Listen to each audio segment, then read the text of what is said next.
The US is responsible for 5% of the world's population, but we account for more than 25% of its prisoners. Why is that? Are Americans more inherently violent, or are the systems that govern American more violent? 1,000,000%. And there I go with my percentages.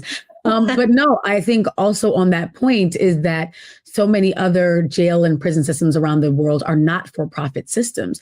And so not only are they not incarcerating as many people, but the goal is actually rehabilitation, not making money for shareholders, not recidivism because that keeps beds full and that's good for, again, shareholders, but actually making sure that when people are getting out, they are able to return to society. And that's just clearly not a priority for this country. I mean, so many people are languishing and dying behind their cells, and that serves shareholder desires. So it's really this vicious cycle that only benefits that 1% and those invested in those industries. Oh, absolutely. And I think one thing that many people do not know is that many of these for-profit entities, whether it be detention centers or official prisons and jails, have contracts with local governments that basically says that they need to fill the city, the state needs to fill a certain amount of beds. Otherwise, they renege on their contract. You know how dangerous that is? That now incentivizes police, cities, and states to fill beds versus actually to solve crime. Oh, yeah. And that we see that playing out in things like stop and frisk and similar policies where there are now quotas around, even if there is not crime, you have to hit a certain amount of numbers by the end of your shift for it to be considered success. And for me, it's like, well, isn't the goal for police to get to a place where they do not have to arrest so much because we are preventing the harm to happen?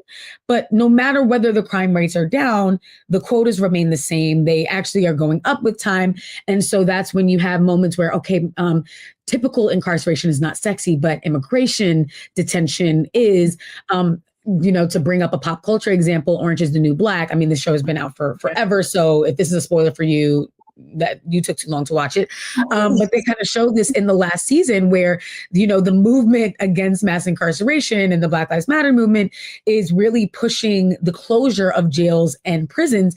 And so you have these nonviolent offenders and women who have served the majority of their sentences who are being released from the prisons and rearrested in the parking lots. And this is really something that happens by ICE.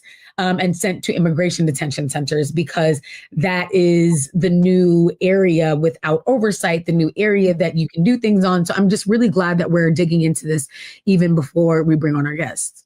Yeah, and let's be honest, the system targets those who are the most vulnerable within our societies, oftentimes who lack the least amount of agency. And I'll be very transparent. I come from a family where I have multiple family members who have been incarcerated, and none of those incarcerations of my family members or those within my community made my community more safe, because the idea that arresting people, taking them off the street automatically creates safer environments, it's actually false. The presence of police oftentimes make our communities more dangerous.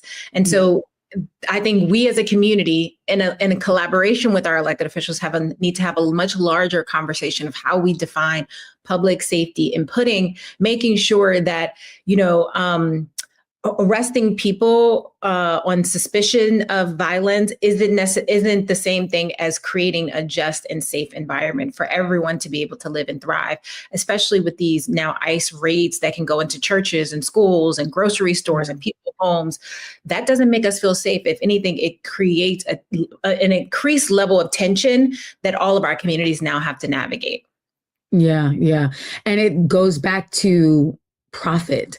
It's all about, the expenditures are really investments for them, right? So the U.S. spends $182 billion a year on incarceration. That's an investment by the United States. And they know that they're going to get a return on that investment. That investment goes into prison guards and barbed wire. It also goes into surveillance tech. Anywhere you go, there's a camera watching you, e-monitoring, cash bail, phone call fees, commissary markups, medical care that actually doesn't care and is ineffective, contracts that profit off of suffering. That's the reality of where where we're at. And so people are putting their money into these systems knowing that it's big business. It's big business in this country. Absolutely. People used to think we were joking when we said it's $1 billion industry. And I used to work for Amnesty International leading its mass incarceration work. And one of the things that I find very fascinating, which is why I think building the coalition around mass incarceration reform in the United States is so hard, is that in the 1950s, in the 1940s, and the 1930s, America used to build things. Fun fact, we actually used to build things, right? Before the during the Industrial Revolution, before the Fourth Industrial Revolution, we used to build things. And so a lot of small towns around the country used to be absorbed by these big factories that provided jobs for the local community. Guess what those factories have now been replaced with? Prisons. It's hard to go into those communities and say, we need to reform mass incarceration. We need to, stop the violence, provide justice, and reform mass incarceration in this country. Yeah. But these folks, this is the only jobs that they have for 50, 60, 70 miles in their hometown. And that is, I think, goes to show you just how deliberate and the intentionality is to stop a lot of the reform that is necessary. And you have like progressive mayors, quote unquote, progressive mayors across the country who are building these cop cities. It's like, at the very least, are you going to believe the data that arrest more police does not make our community safe? And it's becoming extremely frustrating. And I think it goes to show the rest of the world that America is not as free and just as it claims to be. Like that wool is now being pulled off the rest of the world's eyes. Yeah, 1 million. Oh, I love that you got into that. So real, so real. And also, I think the emphasis too, because there's a Nelson Mandela quote of like, you can tell a country's values, I'm paraphrasing, you can tell a country's values by how it treats its children and its most vulnerable, including prison populations. And in America, those are one and the same. Young people are such a large part of this prison industrial complex as well.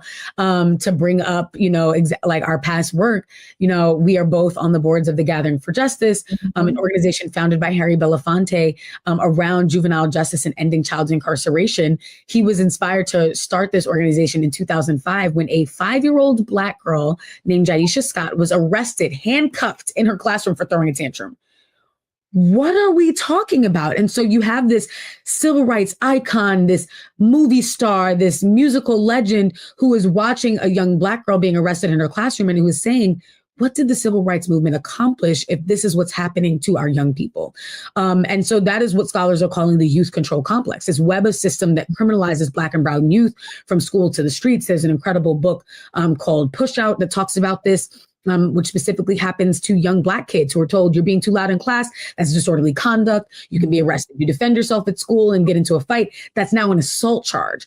And so kids are not being treated as kids. The school to prison pipeline has really become this cradle to prison pipeline.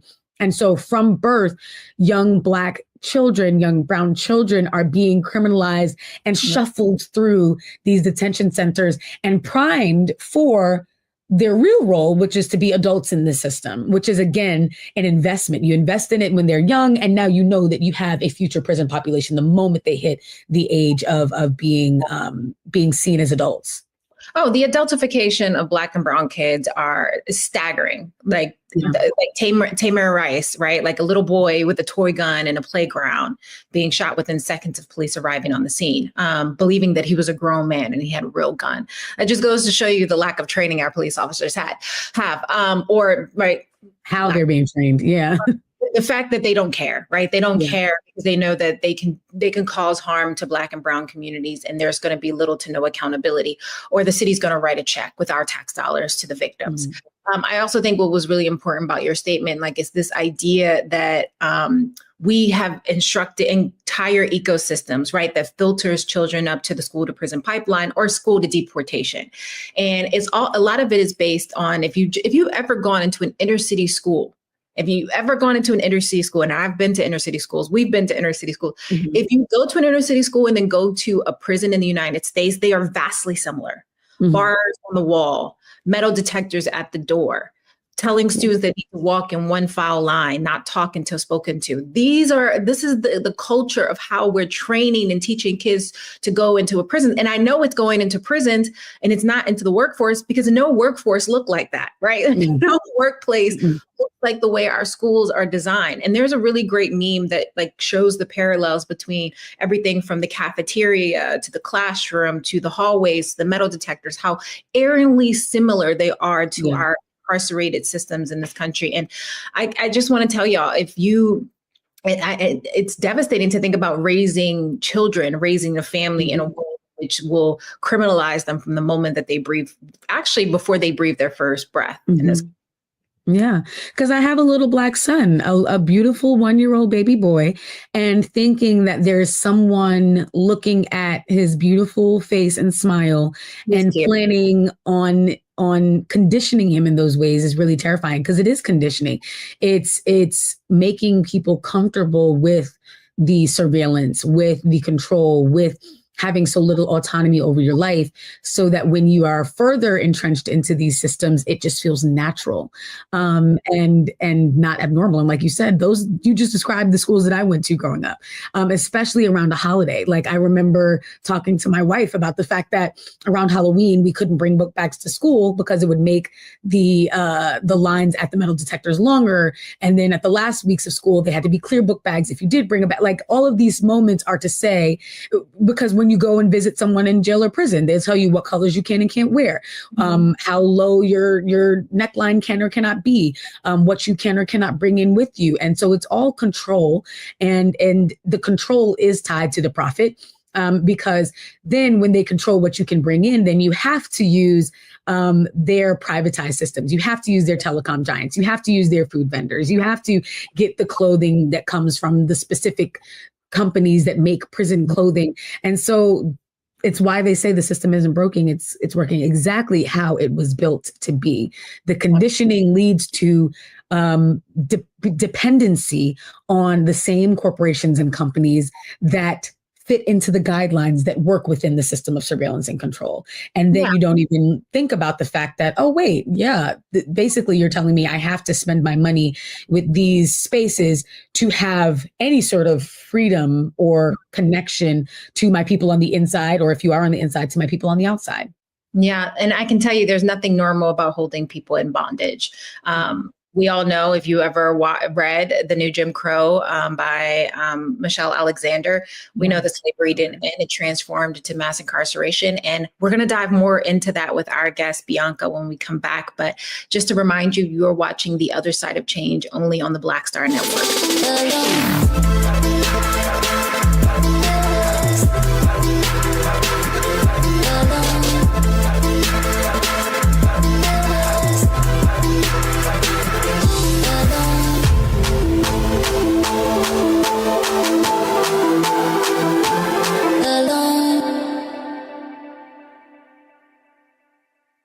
Hello, I'm Isaac Hayes III, founder and CEO of Fanbase. Listen to what I'm about to tell you.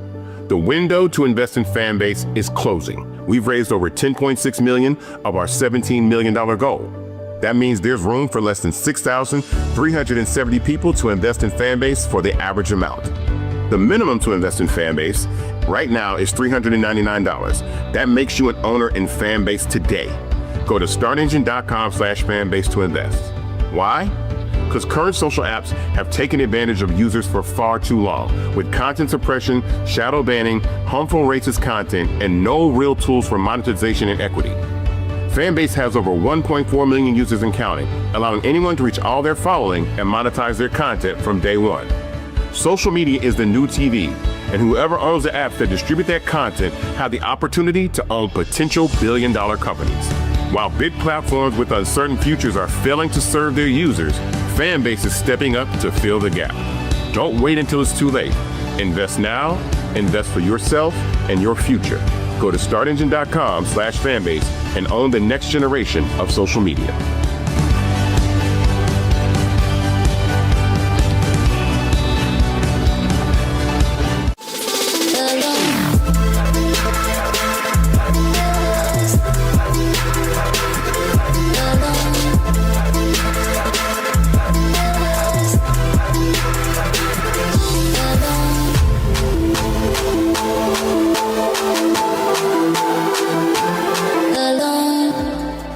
We are back on the other side of change, only on the Black Star Network. We are joined today by someone whose work has fundamentally changed how we understand incarceration, and I know it will change how you think about this as well. Bianca Tylik is the founder of Worth Rises and the author of the newly released book, The Prison Industry. It shines a light on the billions made off the backs of incarcerated people. We are so grateful to have her. Bianca, welcome to the other side of change.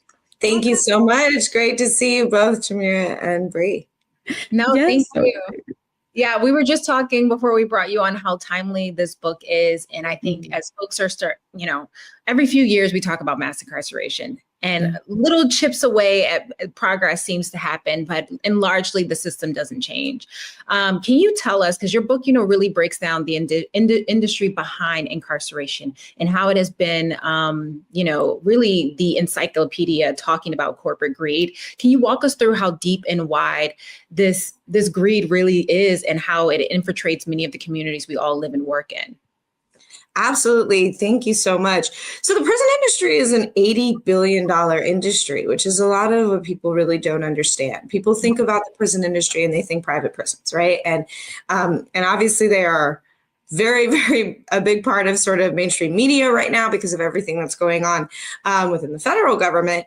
But private prisons are really just like the tip of the iceberg. They're only about 5 billion of that 80 billion. So the $80 billion industry is more about sort of the outsourcing and money that is funneled through incarcerated bodies and incarceration system and detention as well. And so it's everything from healthcare to food and commissary to telecom, and there's a chapter about every single one of these sort of mini sectors within the industry in the book. And then importantly, with each of these, it really does, we delve into the history of how we got to the privatization of these sectors, but also the harms that they're causing to communities. And so as you said, it's like what is happening to communities because of these particular sectors, the privatization and the corporate greed, and at times government greed that's being sort of levied, is families and people who are incarcerated are truly suffering. Everything from the cost of a simple phone call that leads 1 in 3 families with an incarcerated loved one into debt, to companies that deny people basic and preventative and necessary at times healthcare, to sort of pad their bottom lines by cutting costs and then use bankruptcy courts to wipe their slate clean and do it all over again. You have food companies that really are serving people absolutely grotesque food, and oftentimes pop culture likes to say, well, food in prison is bad notoriously, and that's funny. It's not funny, because more than people who are incarcerated get food illness more than 6 times more than people on the outside, and that has long-term health consequences. Wow. Not to mention that they're being fed, rodent feces and body parts and things of that sort. So it's a vast industry that is like deeply impacting people in their health and their emotional state and their financial state and beyond. Mm-hmm. Dang. Oh my gosh. I didn't, I think these are the things that are so important to outline, because as you said, they have become almost like pop culture phenomenons. There are jokes that are made about prison food, about not dropping the soap, about all of these sorts of conditions, and we normalize them, but it's real trauma and it has real impacts on people who we want to come back out of society and be able to participate and be citizens again after being treated like worse than the thing at the bottom of the shoe. I want to get into, though, what you said at the top, which is that this is an $80 billion industry and the private prisons are only $5 billion of that. Who is profiting and getting rich off of this? Because it seems obvious that the system is invisible and mysterious by design. There's like this, it's like the Wiz where, it's like the wizard is behind the curtain. And so it's unclear who exactly benefits from the food being so bad, who benefits from the conditions being so deplorable, who gets that $80 billion. Yeah, it's a great point. I mean, I think that the opaqueness of our prison industry is critical to its operation, and it's intentional for the way in which it moves. You have to sort of remember that a common citizen, whether you're a taxpayer, even though you're a taxpayer paying for the system, you can't just walk into a prison. right? Journalists can't just walk into prisons. In many states, not even elected officials can walk into a prison. And so these places are wildly opaque, incredibly, like there is just a lack of oversight of any type. And anytime you have sort of financial interests moving into a space like that, where it is just really not seen to the public and cannot be, there's no transparency, there's no checks and balances, you should expect abuse to happen. And that's particularly true when we villainize people the way that we do who are incarcerated and their families, right? So who is it who's profiting off these systems? It is a huge matrix. There are over 4,000 corporations that are engaged in the prison industry. And in those corporations, you have everything from major publicly traded conglomerates like 3M that supply raw materials for prison labor, to mom and pop shops, to local sort of car dealerships. Like, you sort of name it, there's a vast network of these corporate interests. And then they're also like hand in hand with the government. Take telecom again. You have an industry that is $1.5 billion on its own. 90% of that is actually owned by 3 companies, all of which are owned by private equity firms. One of the largest in that field, Platinum Equity, is owned by the owner of the Detroit Pistons. So this starts to like feed into our sort of social fabric, our cultural institutions, our sports, all of that, and shape how we, view what the narratives are that are told about people who are incarcerated because of those who are in power, who are making money off of it. And so it's like, it's vast in that way. But I also have to mention that it is also, sort of a huge part of that $80 billion are the corrections officers and staff that are within those prisons and jails, right? And this has to do with people being shipped from, in many cases, urban cities for jobs in rural America where prisons were built throughout the 80s and 90s and 2000s. And now we are in a situation where even when we see the actual prison population drop and maybe a prison is under threat of close, you have those officers fighting, right, to keep those prisons open. And there's something really, really perverse about saying that we need to put people in cages in order for other people to have jobs. Like, that is not how our economy should be built. I'm so happy you made it. So we talked about that before in the beginning at the top of the show, and this idea that many of the factories in rural communities were replaced with private prisons or even just state and city run prisons. And to your point, on a larger scale, when we think about like who is benefiting, we, the public, is benefiting. The U.S. labor prison produced an estimated $2 billion in industry output last year. That's fast food restaurants. That's the signs that you need for your cars. Like, there are so many industries that benefit off. Actually, more than that. So exactly, right. $7 billion. $2 billion is just services. $9 billion is like actual products that are made in prisons and jails. And even that is a wild underestimate of what comes out. No, but so to that point, we are almost participating in the very systems that we know are demonizing our community. So how do we, the public, become more conscious of the things that we buy and participate in, knowing where they come from, but also being okay with recognizing, should we be successful in eliminating private prisons and reducing mass incarceration, that it will hurt our pockets in a way that we have to be okay with if it means creating a more just society? Yeah, I think that there's actually a number of different interests there. I think that we're actually being short-sighted. Mm-hmm. The version that we're told now, right, and that we know, which is, yes, we are benefiting in all these different ways. And I want to be clear, it's often not us benefiting, but sometimes the corporations, governments in different places, and yes, then the taxpayers sort of down the line. But there are also, we did actually a cost-benefit analysis of ending slavery in prisons. Mm-hmm. It's 2025. We did a cost benefit analysis on ending slavery. I just want to note that. But we did, nevertheless, working with, sort of very high profile, high level, like economists.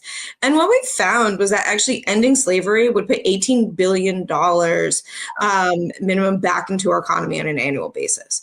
And so as much as we are getting a lot out of the institution of slavery and incarceration, mass incarceration, we have more to gain from ending it. We just don't talk about it in that way and in the long term, because we are so short-sighted about the immediate costs that need to be then remedied. Right.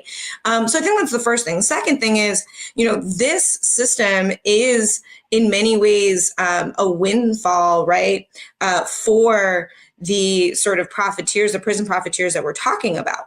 But the best way for taxpayers, the everyday person, to actually save money is not through the abuse of prison labor. It is through freeing people. This system is still wildly expensive, right? Like, yes, we might get $11 billion of products and services out of prisons and jails, but we're spending $80 billion. Yeah. So, or more than that, right? And so at the end of the day, and mind you, that's only prisons and jails. If you add in courts and like detention centers and halfway houses, $180 billion. It's $185 billion that you're talking about for the entire, sort of mechanism to function. That is a huge drain on taxpayer resources. And so we can't be short-sighted in the limitations of what we get out right now, because the main people winning are not us as taxpayers. And that's beyond, that's from a financial standpoint. That's beyond the long-term impacts, economic impacts on communities, and the social impacts on the ability for different families and communities to move up the economic ladder, as well as just human decency, right? And what happens to people, as well as our safety. Our safety is not served by this system. Right. So much so that private prisons, which are in most cases the only prison-only businesses that are publicly traded, in their own annual reports that they have to file for shareholders, they actually mention a reduction in crime as a risk to their business. So if you think that this system is designed to keep you safe, you are very strongly mistaken. That's just evil. Yeah. Evil. Yeah, 1 million per. And I want to get deeper into that point of we are not being served by these industries and these corporations. And you talked about the actual just human impacts. There's so many numbers that we're throwing around that are important to understanding the business and the investments and all of that behind this.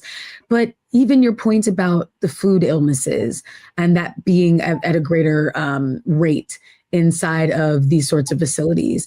Or we were kind of leaning into earlier this idea that, when parents go into prison, the whole family suffers. Yeah. And that what are the other ways that real people and families are impacted by this privatization?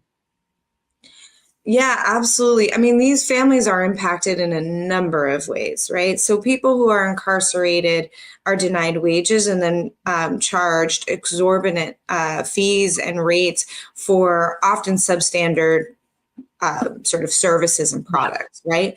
So people on average in prison are earning about 14 cents an hour. In about 7 or 8 states, people earn nothing at all on majority of jobs. And so that's important because a lot of people, when we talk about wages in prison, think, oh, well, it's the denial of wages to the person who's incarcerated, who is supposed to quote unquote pay their debt to society. I always say, who are you actually stealing wages from? Many of these people who are incarcerated were the primary breadwinners for their families before they went inside. You are stealing wages from their children for who they cannot pay child support or provide other types of family support, right, from their spouses and things of that sort. People come out of prison with tens of thousands of dollars in child support despite having worked full-time jobs. You are denying victims restitution. Imagine trying to pay $10,000, $20,000, $30,000 in restitution on 9 cents an hour. In that case, who is the person actually paying their debt to for the harm? Is it society? Are we the ones owed, or is it the victim that's owed? In which case, why not actually give them a pathway to provide that debt or to pay that debt back to that person? Right. And then beyond that, you get not just the loss of revenue for families and victims and others, but you also get the new expense lines, right? So being in prison is not free, contrary to, again, pop culture. It's like some free ride, free healthcare, free, housing, all these things.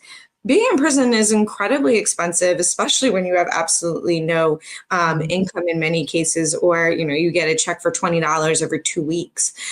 With phone calls that can, up until recently, were as much as $25 for a simple 15-minute call, thanks to some new regulations and new legislation that has come down, but can still be 10 cents, 12 cents a minute. You can still pay more per minute for phone call than you earn per hour in prison. And so where does that burden then fall? It can't be on the person who's incarcerated, because there's truly no way for them to actually pay for that. Mm-hmm. It falls on families, right? And so now families who are already disproportionately low income, have lost a income line, are having these extra costs. It's the cost of a phone call. It's the cost of visits. It's the cost of medical copays, which, big surprise to people. Yes, people in prison actually pay medical copays. It's the cost of commissary items, which I also want to say, for Black and brown people, items in commissary for hair products and skin products and things like that are actually astronomically expensive compared to those for others and those on the outside. It is tampons for women. It is all of those things, hygiene products, food. Yeah. It is an extensive array of things that families are now on the hook for. Mm. It's almost like a redistribution of wealth in plain sight, right? Like, you're taking money from those who are the most vulnerable in society, redistributing to institutions that are inherently set up to fail. And the idea that these systems were never designed to work in anyone's favor, but the favor of those who are investing behind the scenes in the government. And even to some extent, the government is not technically like pocketing money. They're almost wasting taxpayers' money that could be going to our schools, could be going to our neighborhoods, that would make our communities safer. Bianca, you've been in this work for a very, very long time. Very long time, right? When we first met at that secret society meeting so long ago, that fake Illuminati meeting. Oh man. You then. But you've been in this space for so long, and I am curious for you, as someone who meets with members of the community and legislators all the time, who feel like this work can feel very overwhelming. How do we start kind of taking slow bites of the elephant, that in a time in which it feels like Donald Trump is only leaning in, or the administration is only leaning into beefing up our prisons and incarceration system? Yeah, absolutely. I mean, I think it's a really great point, Jamera, because we don't want to leave people with a hopelessness, right? I think there is a reality that this stuff can get really dark and really, awful. I mean, people are making money off the death penalty. Like, it can get really, really dark quickly. But there are opportunities, and there are things changing, and there are fights that are winning. And I think it is important to recognize that. For years, for example, in the prison telecom space, we have been levying legislation, regulation, pushing for all these things. And these things are coming to their head. They're actually winning in many, many cases. And you say take small bites of the apple. I think sometimes we can take major bites of the apple and expect to win too. No, I said elephant. The apple is edible. The elephant is huge. There you go. Yes. And so we passed, for example, the first piece of legislation in the country to make communication in a prisoner jail entirely free. And we're like, we don't want it cheaper. We don't want just make it free. It is 2025. I live in the city of New York, and in the city of New York, on every single New York City block, there is a kiosk where you can make a phone call anywhere in the country for free. If we can do that for the city of New York and 8 million people, we can do that in our prisons and jails. And so we started to levy that fight. And to date, we've been able to pass similar legislation in many cities and counties, states, and even the federal system, making it such that over 300,000 incarcerated people today have fully free access to phone calls. And of course, their families. We have generated over 2.5 billion additional call minutes and saved families over $500 million. And so we are making those massive strides, and the industry is obsessed upset. They're fighting really hard in courts and all these different things, and they haven't yet been able to score their win, so much so that one of these companies is probably weeks away from filing for bankruptcy. And so it is absolutely possible. And I think in terms of what, the average sort of person can do, there's a number of things, right? You can do everything from, if you have the time, get involved in one of your local campaigns to make communication free in prison. You can reach out to your legislator to tell them to end the exception in the 13th Amendment that still allows for slavery in our country, so long as you have been convicted of a crime. And you can do that at endtheexception.com. You can follow our work, read the book, just make sure to educate yourself and then educate others around you. You can go to data.worthrises.org, which is where we have that entire database of over 4,000 corporations that are engaged in the prison industry.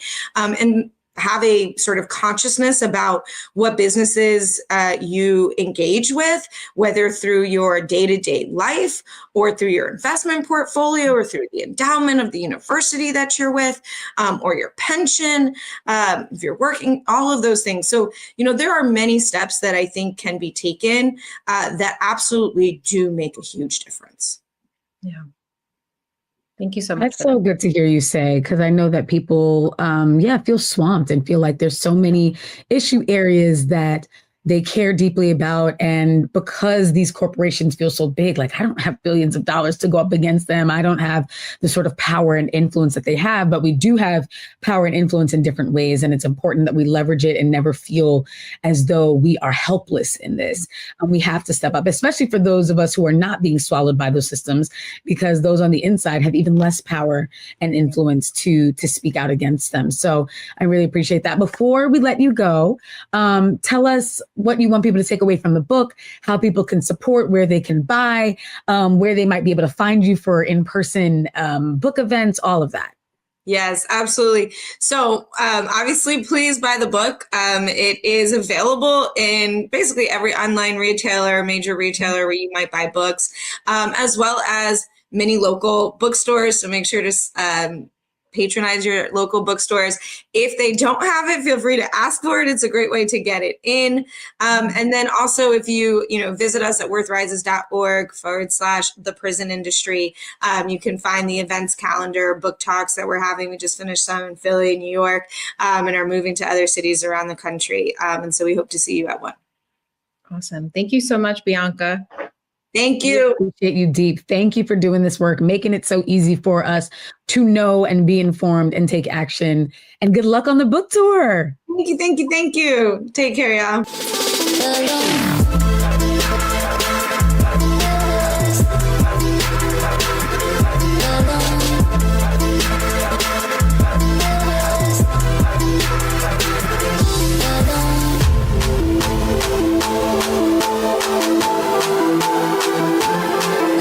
While politicians love to throw around words like climate resilience and green economy and all these other, electric cars, it's Black and brown communities that are still breathing in toxic air, that are drinking contaminated water, and that are watching their homes get wiped out by storms they didn't cause, and they don't have second homes to turn to.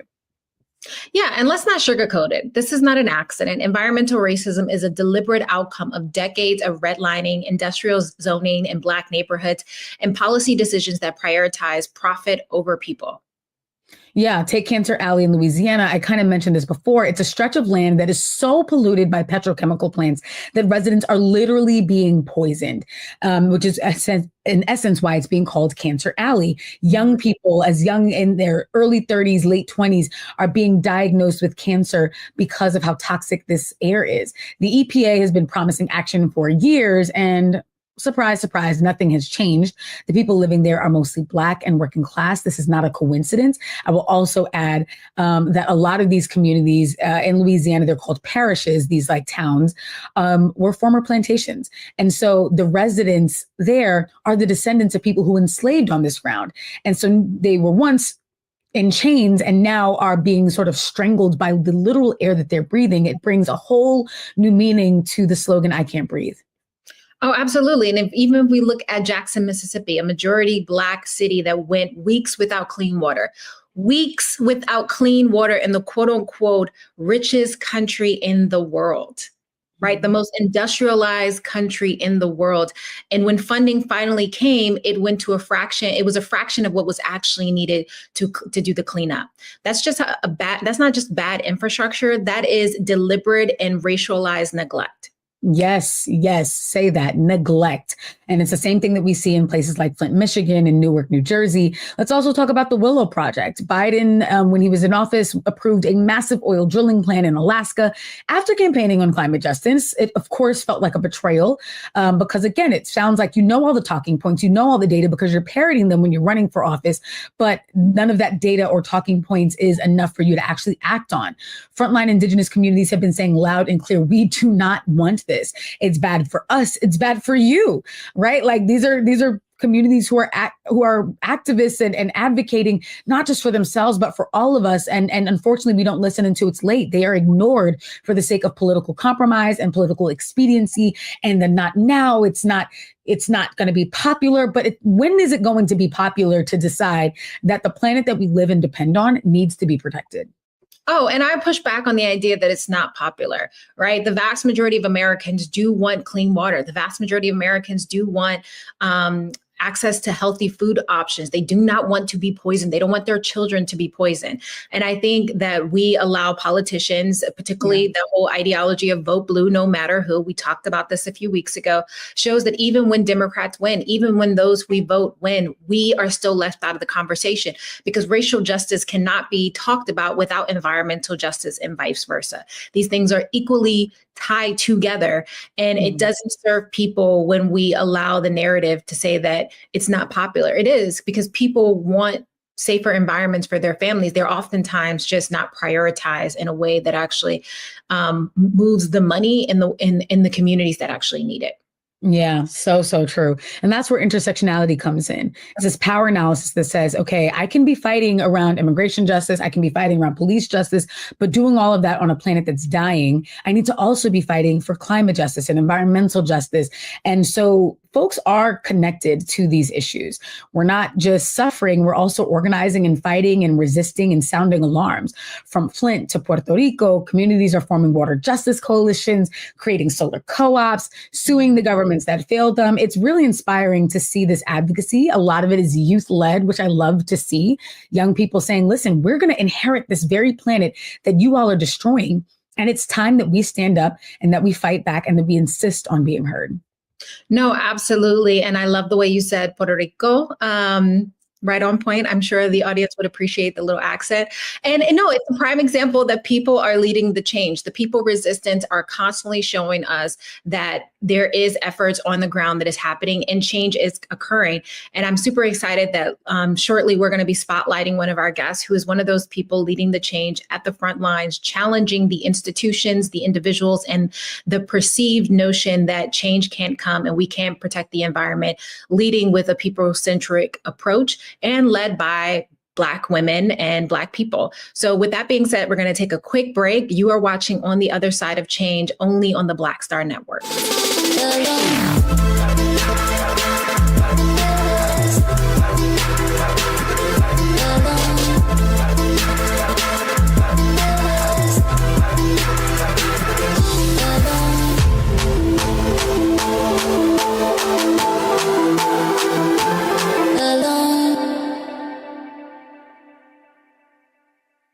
Hello, I'm Isaac Hayes III, founder and CEO of Fanbase. Listen to what I'm about to tell you. The window to invest in Fanbase is closing. We've raised over $10.6 million of our $17 million goal.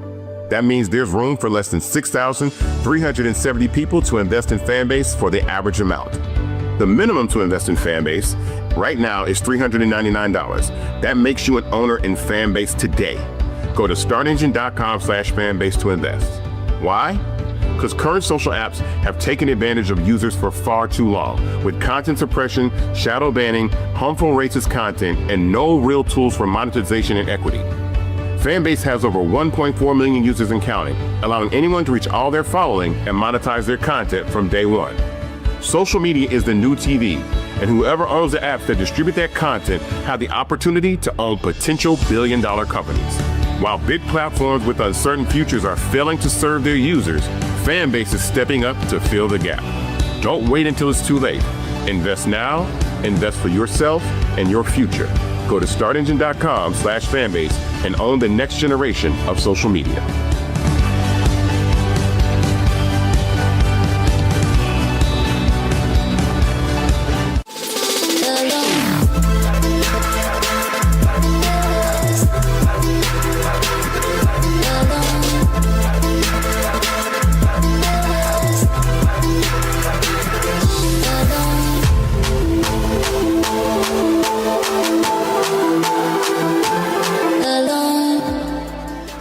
We are back on the other side of change, only on the Black Star Network. This Earth Month, we are so lucky to be joined by Wawa Gatheru, founder of Black Girl Environmentalist. Wawa is a climate storyteller passionate about making the climate movement relevant and accessible to everyone, which is needed more than ever right now. Harnessing her background as a Rhodes Scholar and youth climate activist, Wawa works to bring climate justice to the mainstream. And her goal is to be an effective communicator that helps inspire a generation of quote unquote unlikely environmentalists. So we are so lucky to have you, Wawa. Thank you for being with us. Thank you for having me. I'm super excited. Yes, no, we are so excited. Okay, so let's start with this. Why is it that even as climate conversations have gone mainstream, Black and Brown communities are still being left behind? And how is your work changing that? Yeah, I mean, honestly, there's so many different ways we can answer that. Unfortunately, like many different movements in the US, the history of the environmental movement is one that is riddled with racism. In fact, the so-called founders of the environmental movement were essentially eugenicists who crafted this language around conservation and preservation, around creating spaces out there in so-called wilderness to protect the so-called white race.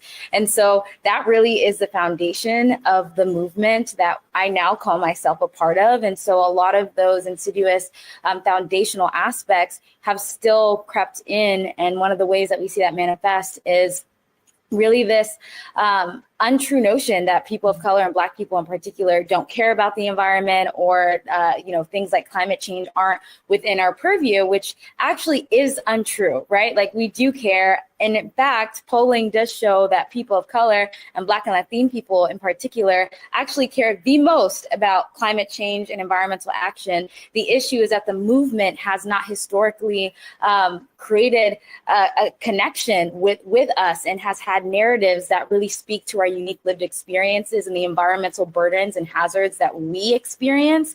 And so there's really a narrative shift that needs to happen for the mainstream climate and environmental movement to really position itself as one that is for all of us. No, that's so true. And I really appreciate you laying that foundation out, which is why I would love to hear you talk more about, why did you found Black Girl Environmentalist, and why specifically are you centering the voices of Black women and Black girls in that work? Yeah, so my decision to start Black Girl Environmentalist, the seed I feel like had been planted for several years before I founded it. But honestly, I grew up in the climate movement. When I was 15 years old, I decided that I wanted to dedicate my life to environmental justice. When I began to understand the scale and scope of the climate crisis, but also the ways in which it disproportionately impacts Black folks across the diaspora. And I was really frustrated that, again, this narrative around climate change was one that was so overwhelmingly focused on environments, quote unquote, out there, right? Melting ice caps, polar bears, all of which are important. But really, we're leaving out the reality that, again, we are experiencing the worst impacts of environmental injustice, of the climate crisis. We're the least represented. And I was frustrated that no one was talking about this in really meaningful ways. And so through that journey of being a young person, navigating, being the only Black girl, only Black person in my environmental classrooms, in my internships and jobs, in the organizing spaces that I was in, I just was building up all this frustration, because I knew that there was and continues to be this long legacy of Black people stewarding the earth, right? Stewarding the planet, and also specifically the role of Black women in not only the environmental movement in the US, but internationally. And so outside of my classrooms, I was doing my own research. I was learning about this history and really realizing that if I was going to stay in this movement, I needed to do what I could to create spaces for us to see each other and also to want to stay. And so I wrote an op-ed in 2020 for Vice that went really viral in the climate space, where I talked about these experiences, and I received an outpouring of responses from Black women in particular, who told me, hey, this is my story too. Like, I resonate with everything that you're talking about. And I just wish that there was a space for us to, disclose these experiences, but also opportunities for us to build power in a movement that really needs to take us and our voices and our leadership seriously. And so I started it as a digital community, as an Instagram page. Actually, we would host like these online Zoom sessions where folks would just connect. And it existed like that for 2 years while I was a grad student at Oxford, doing a dissertation that was a narrative inquiry on Black women environmentalists. So I got to interview different Black women across, the environmental sectors to better understand their journeys and to understand, the barriers that they encountered in the space, as well as how they were able to overcome. And essentially, in my conclusions page, that was the foundation of Black Girl Environmentalists. So our mission is to address the unique pathway and retention issue that exists for Black women and Black gender expansive folks in the environmental and climate sectors, because not only are we amongst the least represented in this work, but we actually have the lowest retention rate. So those of us that get movement end up leaving for a myriad of different reasons, but a lot of it is lack of community care. And so Black Girl Environmentalist is trying to really facilitate these ecosystems of care for BGEs to connect and to build power together, as well as we create our own pipelines to really create pathways for the next generation to really see themselves in this work. And we work to invest and champion these folks so that they're able to hopefully reach their full potential in the climate movement. Ooh, I love this. You're building a pipeline. And I really love this because so many people talk about like, oh, we want you to feel seen, but being able to stay, that retention piece that you talked about is really, really important. And I think it touches on the legacy of what we're going to see now, because there's so much youth-led organizing around saving our planet and this natural environment that we depend so much on. But we also have an administration in power right now that's antithetical to all of that movement work. I think it can be very discouraging to young people, and it can lead to this sort of like brain dump and this loss of activism in this space. So what do you think of the current state of climate and environmental justice, and how we keep people in the fight, even though it is feeling very bleak right now? Yeah, I mean, it is really bleak. Our movement ecosystem is being like many spaces around social impact are being impacted heavily right now. I am spending a lot of my time talking to other EDs who are really at the forefront of experiencing, the loss of federal funds. Climate justice and EJ, like, we honestly rely a lot on federal funds to do our work. And so what we're seeing right now is you have in the past, 3-4 years, the EPA, for example, allocating, hundreds of millions of dollars into work that is meant to uplift and support existing community solutions, as well as, create new ones, so that folks are able to have the resources necessary to build healthy ecosystems and fight back against these legacies of pollution and extraction that have really, burdened our communities, being taken away from them. Like contracts that have been signed, countersigned, folks are not getting the money that they, were honestly legally bound to have. And so we're having to rethink a lot of things. We're having to really explore what radical collaboration looks like. We have to look at organizations scaling down, some of them actually having to close their doors, because there's huge question marks around how do we continue to do our work, even from a narrative perspective, when we have terms like environmental justice and equity being seen as, as untrue, or even climate change is not something that you can find really on the federal government's websites anymore, which is, really insane. And so to answer your question on how we can continue to this work, I mean, the work continues. It always has. Like, if we're being completely honest, environmental justice only recently has started to even get some sort of, mainstream awareness, but it's always existed, specifically in Black communities.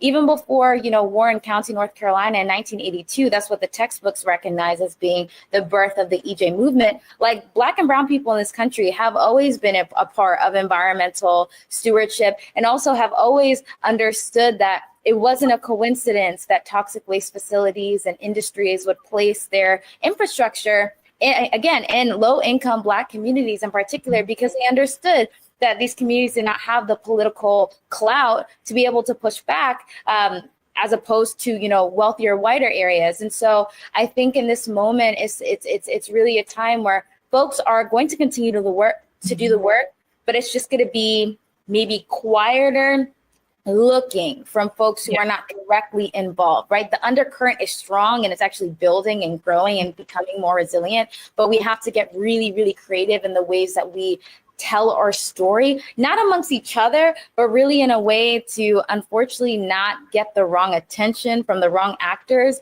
who are, doing really crazy stuff. Like I have friends in this space that are getting, having Proud Boys come to their homes, right? So this is a landscape that we're in, but again, community care and building ecosystems of resilience is what we've always done. It's what we'll continue to do, and that's just what we're going to have to focus on right now. No, I totally agree. And I'm happy you said that, because you're right. The work has always happened, especially happened in hostile environments. Unfortunately, we just now are dealing with folks who don't believe in science, which is really one of the most obnoxious things in the world. But you mentioned that this idea that some of the work may now get a little bit more silent and be a little bit more subtle in many ways.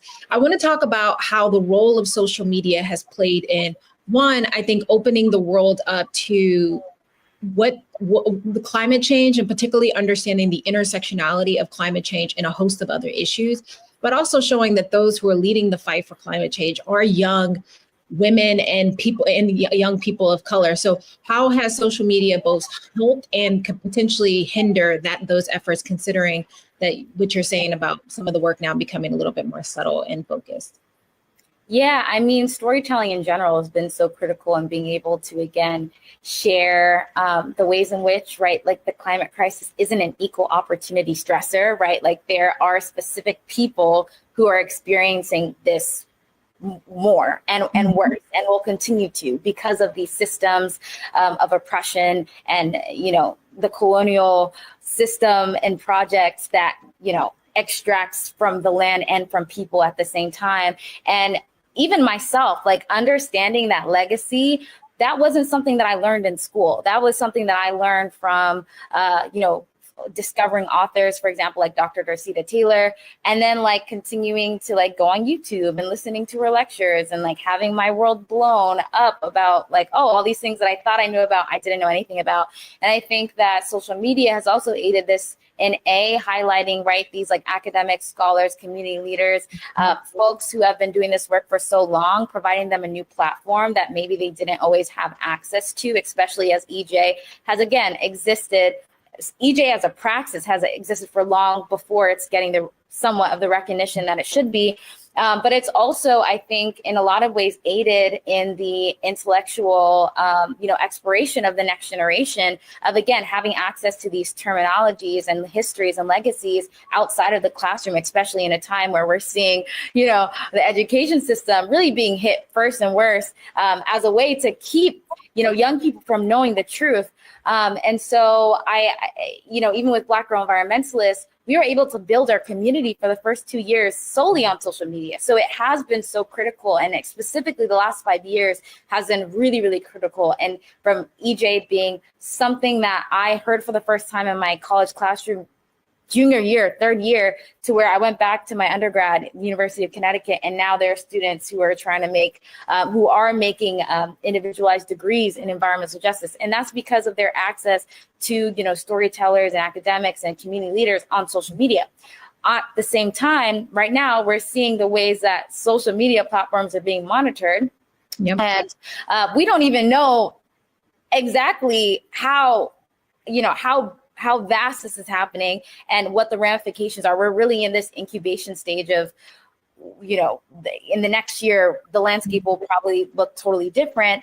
But something that I'm seeing in a lot of the conversations that I'm having, again, with funders, EDs, community members, is should we be sharing our work online? And it's tough because a lot of EJ principles really rely on participatory justice, making sure that people know what's going on, so that there can be this back and forth of relational building. But at the same time, right, in the past, sharing an impact report that goes super in depth over who you're serving, the exact ways that you're conducting your work, what your impact looks like, where you are geographically located. These are things that actually moving forward can create, again, even potentially worse outcomes and put ourselves in the crosshairs of even more vitriol.